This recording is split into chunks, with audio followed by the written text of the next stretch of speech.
Assalamualaikum warahmatullahi wabarakatuh. Selamat pagi anak-anak. Bagaimana kabar kalian hari ini? Semoga dalam keadaan sehat walafiat ya.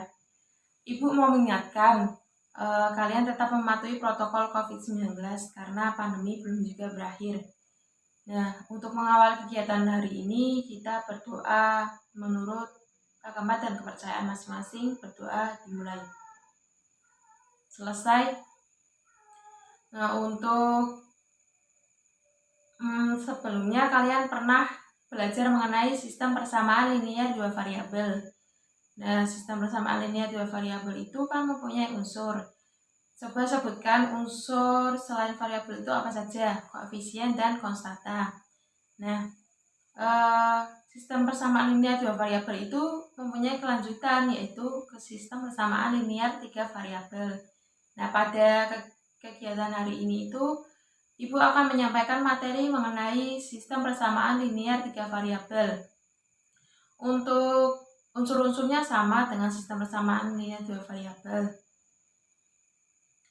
Nah, untuk gambarannya sendiri itu perbedaannya pada variabelnya saja. Kalau dua variabel itu terdiri dari dua variabel berbeda, dan kalau tiga variabel itu terdiri dari tiga variabel yang berbeda. Adapun manfaat kita mempelajari materi ini yaitu agar kita bisa menghitung satuan harga yang kita beli. Nah, jadi kita itu tahu harga satuan yang kita beli itu berapa. Untuk tujuan pembelajarannya sendiri itu diharapkan siswa mampu menyusun sistem persamaan linier tiga variabel dan mampu menyelesaikan masalah kontekstual yang berkaitan dengan sistem persamaan linier tiga variabel. Untuk selanjutnya, pada hari ini kegiatannya itu rencananya Ibu mau kasih tugas individu. Silakan kalian bisa menonton video, silakan dicermati dahulu. Apabila ada yang ingin ditanyakan, nanti Ibu kasih kesempatan. Silakan dicermati dahulu video yang Ibu share di Google Classroom.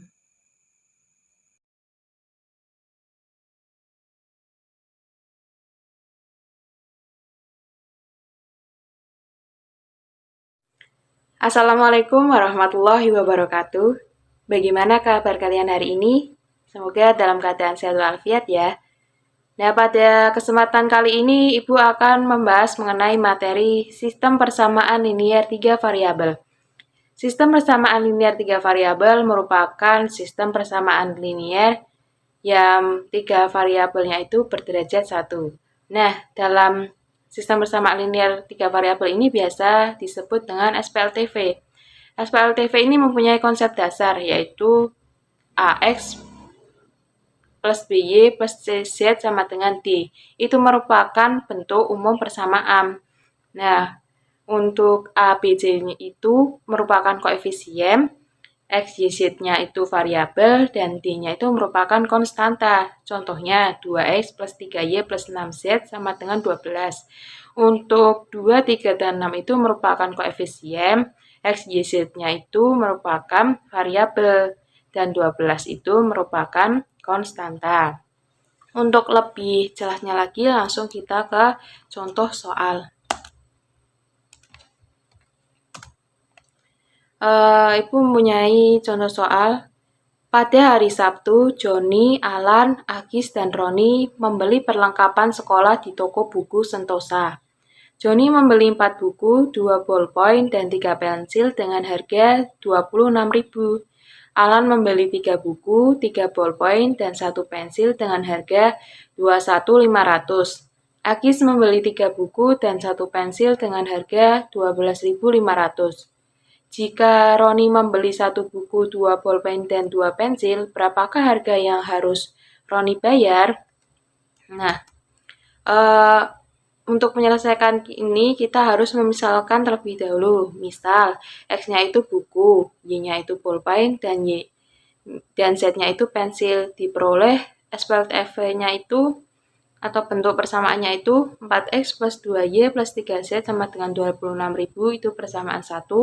3X plus 3Y plus Z sama dengan 21.500 itu persamaan 2. 3X plus Y sama dengan 12.500 itu persamaan 3. Nah, pada kali ini kita akan menggunakan metode eliminasi terlebih dahulu untuk mencari salah satu nilai variabel. Nah, kita eliminasi variabel Y-nya itu pada persamaan 1 dan 2. Yaitu dimasukkan nilainya untuk persamaan 1 dan 2 nanti menghasilkan persamaan 4, yaitu 6x plus 7z sama dengan 35.000. Nah, selanjutnya itu eliminasi variabel z pada persamaan 3 dan 4. Dimasukkan variabel 3 dan dimasukkan persamaan 3 dan 4, lalu dicari nilainya, itu akan menghasilkan nilai x yaitu 35.000. Langkah ketiga, untuk mencari nilai z, kita substitusikan nilai persamaan 4 tadi, yaitu 6x plus 7z 35.000. Itu kan kita sudah tahu nilai x-nya, jadi nilai x-nya dimasukkan, itu menghasilkan z-nya itu nilainya 2000. Nah, selanjutnya langkah keempat, itu substitusi nilai x dan z ke persamaan 2. Maka, kita tulis dulu persamaan 2. Tadi kan sudah diketahui nilai x dan nilai z-nya, lalu dimasukkan saja pada nilainya, dan y-nya itu sudah diketahui yaitu 3000. Untuk langkah selanjutnya itu yang terakhir, menentukan harga yang harus dibayar Roni yaitu dan memasukkan nilainya. Jadi harga yang pertama X-nya itu kan tadi 3.500, terus ditambah 2 kali Y plus 2Z. Dimasukkan nilainya itu jadinya 13.500.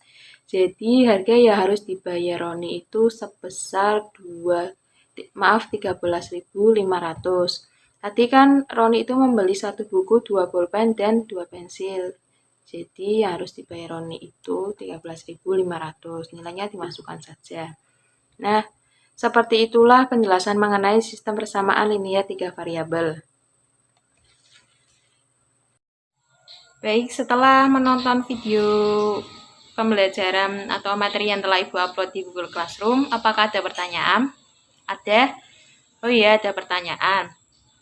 Mengapa harus menggunakan metode eliminasi terlebih dahulu? Ibu jawab ya. Karena untuk mencari salah satu nilai variabelnya terlebih dahulu. Kalau sudah diketahui nilai variabelnya, nanti bisa menggunakan substitusi. Seperti itu. Apabila ada pertanyaan lagi, silahkan nanti ditanyakan di Google Classroom dengan nama underscore pertanyaan. Nanti kita diskusikan bersama.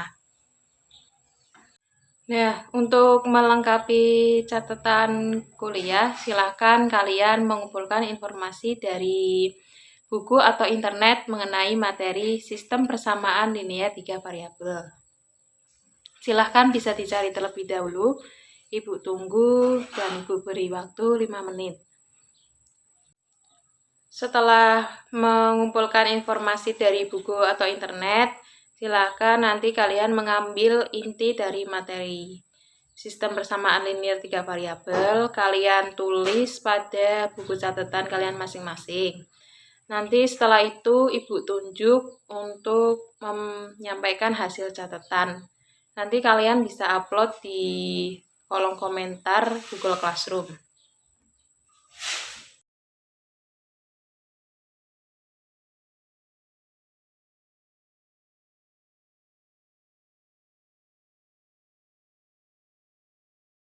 Untuk sistem persamaan linear sendiri, sistem persamaan linear 3 variabel sendiri itu memang menggunakan 3 metode yaitu substitusi, eliminasi, dan gabungan.